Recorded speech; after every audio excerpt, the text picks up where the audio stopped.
So the Kennedy Center has a fleet of shuttles, and traditionally they're only used to go from the front of the Hall of Nations to the Foggy Bottom Metro Station and back. And so if you're close to the metro, it's easier to get here. But what if you're a mile walking distance from a metro? Or what if you're in a wheelchair and taking the metro is a little more difficult, and we have handicap accessible shuttles?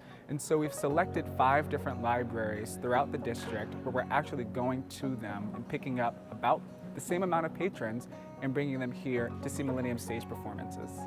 All of our performances and shows here at the Kennedy Center are free.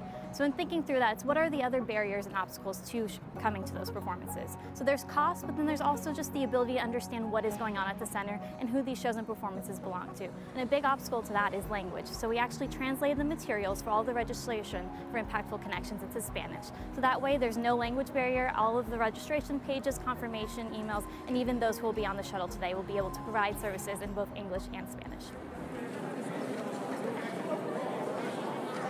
So social impact is a relatively new department at the Kennedy Center. We're focused on not just engaging the community, but empowering the community. What does it mean to use the arts to have non-arts outcomes? Non-arts outcomes like justice, like belonging, like inclusion, like accessibility, like joy.